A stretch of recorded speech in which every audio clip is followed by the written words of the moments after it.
Assalamualaikum warahmatullahi wabarakatuh. Anak-anakku yang soleh dan solihah, apa kabarnya hari ini? Semoga kalian dalam keadaan sehat ya. Anak-anakku semuanya, marilah kita berdoa terlebih dahulu. Semoga kita diberikan kemudahan dan ilmu yang bermanfaat. Bismillahirrahmanirrahim.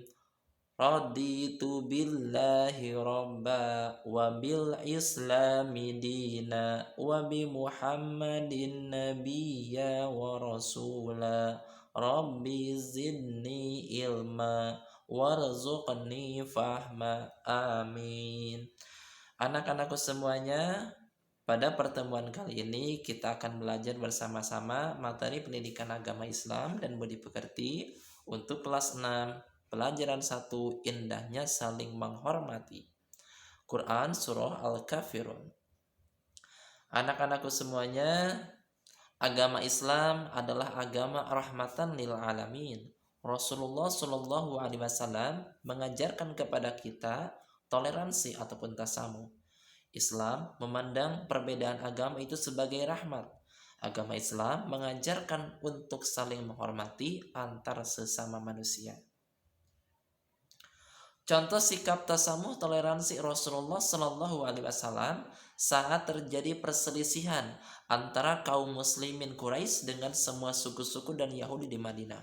Rasulullah menawarkan solusi dengan membuat sebuah perjanjian damai dengan nama Piagam Madinah agar mereka hidup damai dan tentram.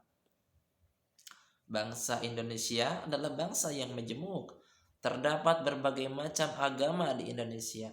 Ada agama Islam, ada agama Kristen, ada agama Protestan, ada agama Hindu, agama Buddha, ada agama Konghucu.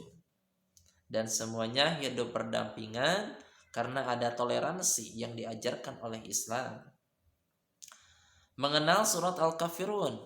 Quran surah Al-Kafirun adalah surat ke-109. Jumlah ayatnya adalah 6.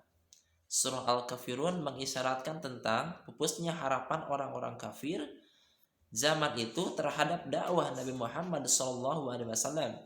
Nabi Muhammad tidak mau mengikuti tata cara ibadah orang-orang kafir. Mereka dipersilakan beribadah menurut ajaran agamanya sendiri. Surah Al-Kafirun tergolong surah Makkiyah karena diturunkan di kota Mekah sesudah surah Al-Ma'un. Dinamai surah Al-Kafirun diambil dari perkataan Al-Kafirun pada ayat pertama. Asbabun nuzul. Kaum kafir Quraisy berusaha keras membujuk Nabi Muhammad untuk menghentikan dakwahnya. Kemudian mereka menawarkan harta, kekayaan, jabatan yang tinggi, wanita cantik untuk dinikahi. Dalam upaya membujuk Rasulullah, mereka juga menawarkan untuk beribadah, setahun beribadah mengikuti ajaran Rasulullah dan setahun lagi mengikuti ajaran mereka. Tapi Rasulullah Shallallahu Alaihi Wasallam tidak menanggapi bujukan dari orang-orang kafir Quraisy. Mereka merasa kecewa dan turunlah Quran surah Al-Kafirun sebagai jawaban dari tawaran-tawaran mereka, bahwa dengan terang-terangan Rasulullah Shallallahu Alaihi Wasallam memberikan jawaban kepada mereka, kaum muslimin tidak akan menyembah berhala-berhala kaum kafir Quraisy. Kaum kafir Quraisy pun selamanya tidak akan menyembah Tuhan muslimin. Orang Islam hanya akan menyembah Allah Subhanahu wa Ta'ala yang Maha Esa. Kita dilarang gonta-ganti sembahan. Membaca Quran surah Al-Kafirun. Bismillahirrahmanirrahim. Qul ya ayyuhal kafirun la a'budu ma ta'budun wa la antum 'abiduna ma a'bud wa la ana 'abidum ma abattum wa la antum 'abiduna ma a'bud lakum dinukum waliyadin. Artinya, dengan menyebut nama Allah yang Maha Pengasih lagi Maha Penyayang. Katakanlah Muhammad, wahai orang-orang kafir, aku tidak akan menyembah apa yang kamu sembah, dan kamu bukan penyembah apa yang aku sembah. Dan aku tidak pernah menjadi penyembah apa yang kamu sembah, dan kamu tidak pernah pula menjadi penyembah apa yang aku sembah. Untukmu agamamu dan untukku agamaku. Pesan surah Al-Kafirun.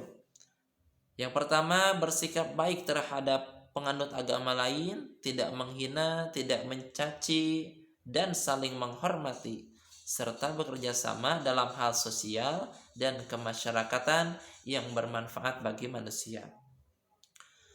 Tasamuh ataupun toleransi yang tidak diperbolehkan adalah mengikuti tata cara keagamaan agama lain, mengikuti tata cara peribadatan orang lain, dan hal-hal yang menyangkut ibadah dan akidah. Kita tidak boleh mengikuti ajaran mereka karena toleransi dalam hal beribadah dan keyakinan itu tidak diperbolehkan. Kesimpulannya, Islam mengakui adanya keberagaman dan keyakinan di dunia. Agama yang berbeda-beda, Islam mengakui itu semuanya. Islam mengizinkan umat Islam berinteraksi dengan agama lain dalam hal muamalah sosial dan kemasyarakatan. Islam melarang toleransi dalam bidang akidah dan ibadah. Islam menolak segala bentuk kemusyrikan, menyekutukan Allah Subhanahu wa taala. Sikap penolakan Nabi Muhammad SAW dan umat Islam untuk mencampur adukan keimanan dan peribadatan dalam ajaran Islam dengan ajaran kafir. Terima kasih, semoga bermanfaat. Assalamualaikum warahmatullahi wabarakatuh.